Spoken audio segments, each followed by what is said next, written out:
আসসালামু আলাইকুম, welcome back to my channel. আমি আজকে আপনাদের মাঝে হাজির হলাম আরেকটি নতুন রেসিপি নিয়ে। সেটা হলো কাচকি মাছ ভুনা। ছোট মাছ অনেকেই খেতে পছন্দ করে, তার মধ্যে অন্যতম হচ্ছে কাচকি মাছ।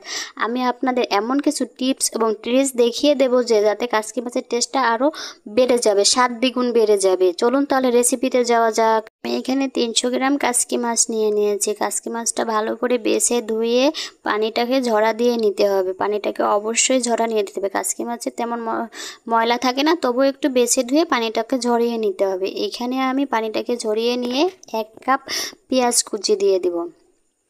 এইখানে আমি 3 টেবিল চামচ রসুন কুচি দিয়ে দেব। অবশ্যই আপনারা রসুন কুচিটা দেওয়ার চেষ্টা করবেন, তাহলে টেস্টটা ভালো আসবে। এখানে আমি 1 চা চামচ রসুন বাটা ও 2 চা চামচ আদা বাটাটা ব্যবহার করেছি। এখানে আমি 1 চা চামচ হলুদের গুঁড়া ও 1 টেবিল চামচ মরিচের গুঁড়া ও 1 চা চামচ ভাজার গুঁড়া ব্যবহার করেছি। আপনারা অবশ্যই ভাজার গুঁড়াটা দেওয়ার ট্রাই করবেন, তাহলে ফ্লেভারটা খুব ভালো আসবে।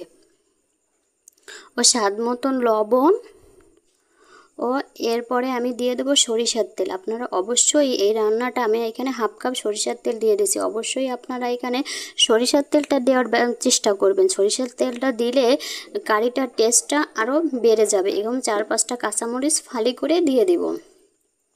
এরপরে আমি ভালো করে মশলার সাথে মাছটাকে ভালো করে মেখে নেব। এইখানে মাখার উপর ডিপেন্ড করবে কিন্তু টেস্টটা। আপনি যত ভালো করে মশলা আর মাছগুলো মাখাবেন তত কিন্তু কারিটা খেতে টেস্টি হবে। এখানে আস্তে ধীরে একটু সময় নিয়ে মাখাবেন। এরপরে আমি চুলায় একটা প্যান গরম করে এখানে 1/2 কাপ সরিষার তেল দিয়েছি। আপনাদের হাতের কাছে যদি সরিষার তেল না থাকে তাহলে আপনারা রেগুলার রান্নার তেল দিয়েও রান্নাটা করতে পারবেন।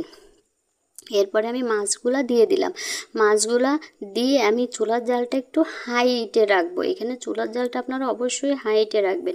চুলার জালটা হাই হিটে রেখে আমি ঢাকনা দিয়ে ঢেকে আমি রান্না করে নেব 3 মিনিটের জন্য। 3 মিনিট পরে আমি ফিরে আসলাম। এইখানে মশলাটা আর মাছটা তেলের সাথে একটু কষিয়ে নেব, যাতে কষালে কাঁচা একটা স্মেল না থাকে। এখানে কষালে এরপরে আমি উল্টিয়ে দেব। এখানে আপনারা একটু সাবধানে উল্টাবেন যাতে মাছটা ভেঙে না যায়। মাছটা যদি ভেঙে যায় তাহলে টেস্টটা ভালো আসবে না, দেখতেও ভালো লাগবে না। আপনারা একটু আলতো হাতে করবেন। এখানে আমি ঢাকনা দিয়ে আরও 3 মিনিট রান্না করে নিয়েছি। আমি এখানে এখন একটু উল্টিয়ে দিয়ে এইখানে একটু মশলাটা একটু ভাজা হয়েছে, তখন আমি উল্টে দিয়ে আমি এখানে 1/2 কাপ পানি দিয়ে দিব। এইখানে আপনারা যদি একটু ঝোল খাতে চান তাহলে আপনাদের অনুযায়ী পানি দেবেন। আমি একটু মাখো রাখবো, এই জন্য আমি এনে পানি দিয়ে দিছি। এরপরে আমি আরও 5 মিনিট রান্না করে নিয়েছি। রান্না করে নিয়ে আপনি এখানে একটু উল্টিয়ে দিব। এখানে একটু উল্টিয়ে নেড়ে চেড়ে দেবো যাতে তলে পুড়ে না যায়। এই জন্য আমি একটু হালকা আলতো হাতে একটু নেড়ে চেড়ে দিব। নেড়ে চেড়ে দিয়ে এইখানে আমি এখন আরও 3 মিনিট রান্না করে নিয়েছি। এখন আমি ধনেপাতা দিয়ে আমি আরও চুলার জালটা বন্ধ করে আমি দমে রেখে দেব। এখানে আমি ধনেপাতা দিয়ে এইখানে আমি চুলার জালটা বন্ধ করে এইখানে আমি দমে রেখে দেব। আপনারা অবশ্যই ধনেপাতাটা দেওয়ার চেষ্টা করবেন, তাহলে টেস্টটা ভালো আসবে, এটা খেতে ভালো লাগবে।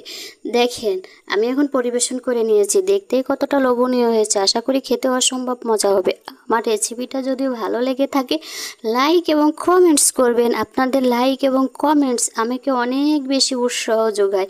আজকের মতো বিদায় নিচ্ছি, দেখা হবে নতুন কোনো রেসিপিতে। ততক্ষণ ভালো থাকবেন। আল্লাহ হাফেজ।